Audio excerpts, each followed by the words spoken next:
รถรถไฟลอยฟ้าทางนี้ก็เป็นสถานี BTS นี่เป็นส่วนที่เขามาออกกำลังกายมาย่างลิ้นเนาะบางคนก็มาปูซาดนอนคุณเบิ่งบางคนทุกคนเห็นบ่เดี๋ยวก็จะให้ทุกคนชมตัวเงินตัวทองเนาะลอย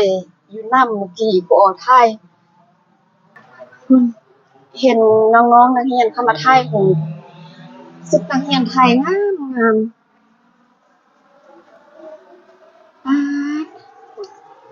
อายเพิ่นว่าอยู่คั่วสีชมพูมีซองสีชมพูเด้ขึ้นมานี่ละพูนเห็นหนังเรื่องมัน1เส้น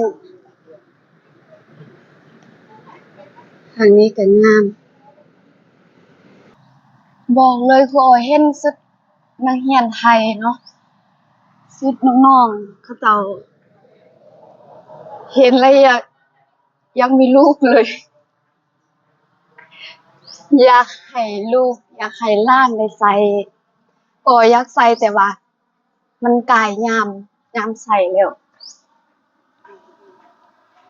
บนเขาเดินเขาย่างออกกำลังกาย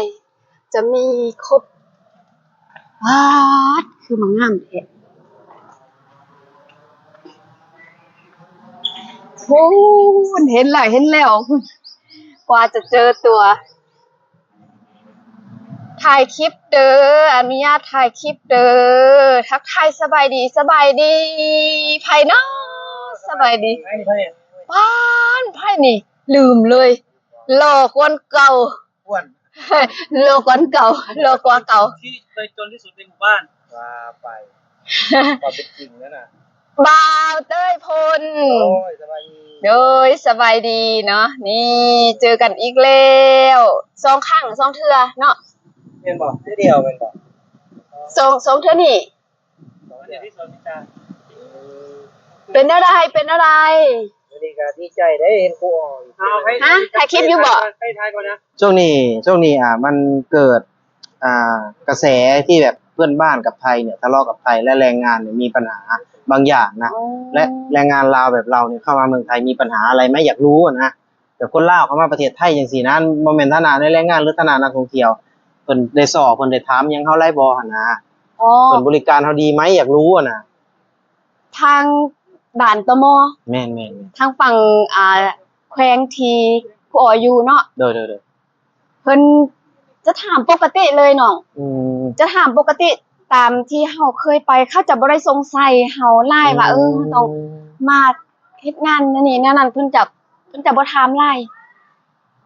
เพราะว่าข้อมูลที่เฮาเขียนใส่หั่นเฮาก็เขียนใส่ละเอียดเพิ่นก็ถามละเอียดบ่แม่นว่าเพิ่นก็บ่ถามละเอียดได้เพิ่นถามละเอียด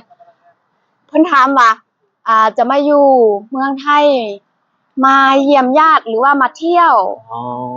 ถ้ามาเยี่ยมญาติก็ให้เอาเลขที่เฮือนประมาณนั้นแม่นเลขที่บ้านให้ทางเจ้าหน้าที่เพิ่นแล้วก็ถ้าว่ามาเที่ยวก็ให้อยากให้ได้ว่าโรงแรมหยังที่เราจะมาพักเราจุดหมายปลายทางที่เราจะไปพักอาศัยแม่นเพิ่นก็สิถามว่าพักอยู่หม้องใดโรงแรมใดเพิ่นสิได้รู้ว่าข้อมูลเราไปทำอะไรเนาะแม่นอันนี้คือเป็นคำถามปกติเลยเพิ่นบ่ได้สอนได้สนเฮาเลยบ่ได้สอนบ่ได้สนเลยแล้วก็ถามว่าสิกลับมื้อใดก็มีแต่ซ้ำนี่แม่นซ้ำนั่นบ่ค่าใช้จ่ายมีบ่มีค่าใช้จ่ายทั้งสิ้นเลยไม่มีค่าใช้จ่ายเลยแต้มพาสปอร์ตอย่างเดียวเข้ามาฟรีเสียแต่ค่ารถแม่นเสียแต่ค่ารถน้องพี่น้องเอ้ยนี่แหละคนลาวบ้านเฮาเนาะฟังไว้เนาะคนลาวนี่เพิ่นสิจังได๋นะคนไทยเพิ่นสิเมตตาเฮาในช่วงนี้คือเพื่อนบ้านในช่วงนี้นี่ยากเด้สิเข้าสิออกเมืองไทยนี่ยากเด้ยากทางใดทางพุ่นแหละทางเขมรทางพม่าเพิ่นบ่คือเฮาเด้เพิ่นบ่คือเฮาเห็นข่าวอยู่ว่าเพิ่นปิดด่านเรื่องแท้บ่ก็ปิดเปิดแต่ว่า1เลยคือความสะดวกมันไม่เหมือนคนลาวคือน้องเว้าได้เลยนะว่าถ้าเป็นพม่านี่อยู่ในเมืองไทยนี่ประมาณ10กว่ามื้อหรือ7มื้อประมาณนั้นพม่าเขมรนี่คนลาวเฮานี่ได้เป็นเดือนนี่โชคดีแล้วโชคดีที่สุดรู้สึกโชคดีสุดได้ซั่นโชคดีได้เอ้ยเฮาก็ยังว่าเลย เฮาก็อยากพิสูจน์ความจริงนะอยากตามความเป็นจริงว่าเอื้อยเขามานี่ยากบ่มีข้อหยังเลยเนาะบ่มีขอยุ่งยากเลย อืม ตั้งแต่เฮ็ดพาสปอร์ตมานี่จะหมดอายุแล้ว10 ปี อืม บ่เคยพบความยุ่งยากเลย โอ้ เข้าด่านเข้าออกทางฝั่งลาวก็บ่เสียเงินทางฝั่งไทยก็บ่เสียเงิน โอ้นั่นน่ะเนาะ แม่น ก็คือดีใจพี่น้องดีใจมื้อนี้มาพบคุณครูเนาะที่เคยออกคลิปเหมือนกันน่าจะ2คลิปแม่นบ่แม่น สองคลิปแล้วก็ให้หน้าให้ตาเพิ่นก็ไปมาๆเนาะแต่เพิ่นก็บ่มีโอกาสบ่มีเวลาได้มาหาเพิ่นเนาะแล้วก็ดีใจเด้มื้อนี้ดีใจได้มาพบกับพ่อเอื้อยเพิ่นอีกในสวนเนาะก็คือหลายเทื่อแล้วเนาะมาสวนแห่งนี้จตุจักรหลายเทื่อแม่นบ่เอ้ย แม่นเอ้ยก็มา อ่า ถ่ายวิวถ่ายสัตว์ป่าคือแบบประทับใจแล้วมื้อนี้ก็มาอีก อืม เบิ่งว่าสิได้เห็นคือมื้อนั้นบ่หั่นน่ะเมื่อกี้มาก็เห็นตัวเงินตัวทองแต่ยังบ่ได้เห็นกระรอก โอ้เนาะ กาได้ยินเสียงอยู่ บัดนี้มาเนี่ยกับประเทศไทยก็คือเก่าสะอาดคือเก่า แม่น อ่ะ งาม เป็นระบบ ตา ระเบียบ ส คือเก่า บายหูสบายตา สะอาดงามตาคือเก่า แม่นเฮาอยากนั่งบนใดก็ได้ ประทับใจเนาะ แม่นประทับใจแล้วก็อากาศก็ดี อืม ทั้งที่ว่าความคิดของครูอ๋อนี่ตอนอยู่บ้านคิดว่าตอนบ่เคยมากรุงเทพคิดว่ากรุงเทพเป็นเมืองที่แบบคนหลายแล้วก็วุ่นวายมีแต่ควันมลพิษสินะ เออ บ้านมาเห็นตัวจริงแล้วโอ้ยนี่ว่ากรุงเทพ เงียบกริบนั่นบ่ แม่นแล้ว เอา ก็ มาในสวนเลยมันสิเก็บเสียงเด้ แม่นแล้วก็มีต้นไม้ อืม มีป่ามีต้นไม้มีสัตว์ป่าพร้อม เพราะง่ายๆก็คือความอุดมสมบูรณ์ที่ยัง แม่น ลงเรือไว้ให้สำหรับคนในเมืองเพิ่นเห็นเนาะก็เป็นแนวคิดอีกแนวคิดหนึงนะบ่แต่คนเชื่อเลยว่าถ้าคุณครูอ้อไม่เห็นนี่ก็เป็นอีกแนวคิดหนึงอาจจะไปสอนลูกศิษย์หรือไปอีหยังอาจจะเป็นแนวทางใดนะแล้วก็คิดของบ่แต่คนเนาะ โดย แบบว่าครูอ้อมาแต่ละเทื่อนี่ก็กลับไปนี่เล่าอีหยังแหน่ให้ลูกศิษย์ฟังน้องก็อยากฮู้ได้เรื่องนี้ได้ หลายอย่างก่อนสิเล่านี่ลูกศิษย์ถามก่อนซ้ำ ว่า เพราะว่าลูกศิษย์ก็เบิ่งที่ครูโอไปถ่ายคลิปอยู่ฝั่งไทยน่ะ โดย น้องๆก็อยากมาเที่ยว โดย น้องๆก็คือบ่พาเที่ยวเด้ โดย แต่สิ่งที่อยากให้น้องๆฮู้ก็คือประเทศไทยเพิ่นอยู่ไสก็สะอาด แน่ๆ ไม่งามตลอด โดย บ่มีขี้เหงื่อย้อนหยังอยาก ๆ กะถามเขาเจ้าก่อน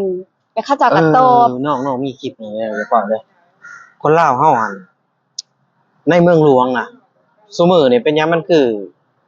ขับรถก็ขับสวนเลนก็เป็น แม่นี่ คือเห็นหลายแฮงเขาลงบางเทื่อเช็ดชูนี่กินแล้วนี่ทิ่มลงถนนนี่นะ แม่น เป็นหยัง วา คื ม อ จริง คนลาวคือเป็นคนอันนั้นบ่เอ้ยพอสิตอบได้บ่หรือว่าน้องก็เป็นคนลาวแต่น้องบ่ได้อยู่แถวเมืองหลวงหั่นน่ะ บ่แม่นแต่แถวเมืองหลวงเนาะที่เอื่อยเห็นน่ะนะอยู่แถวบ้านเอื่อยก็มีคือกัน บ่ขับรถ แล้วเรื่อง ขับรถสวนเลนจังซี่นะ แม่นส่วนเล่นแล้วก็แซงหน้ากันไปหั่นน่ะ อ่า แล้วก็แบบบ่คิดคำนึงถึงความปลอดภัยของคนอื่นแล้วก็สองมาก็คือ การญาติคิว อันนี้แหละครูโอมาถ่ายคลิปเนาะให้อ่า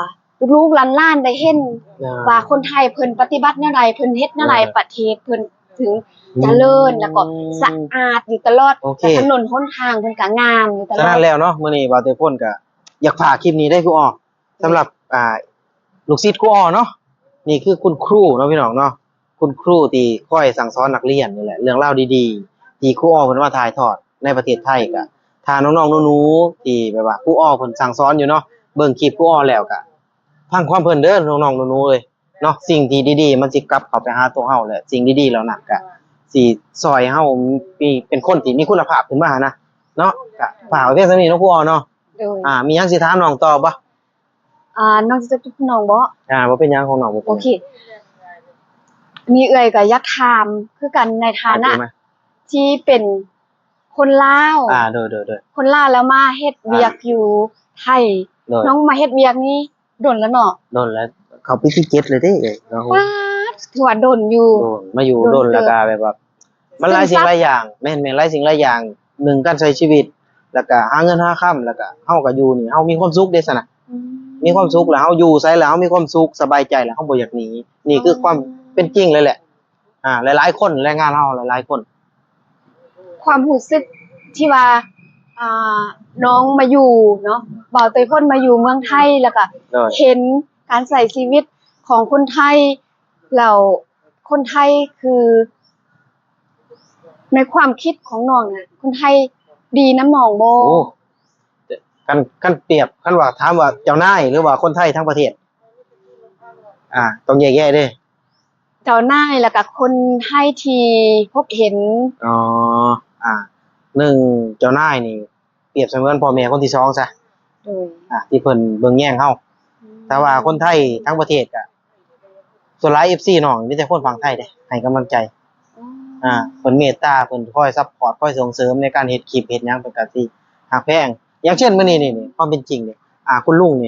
เพิ่น โอ้ เพิ่นซื้อน้ำมาให้นี่เพิ่นเป็น FC เพิ่นก็เป็นคนไทยเด้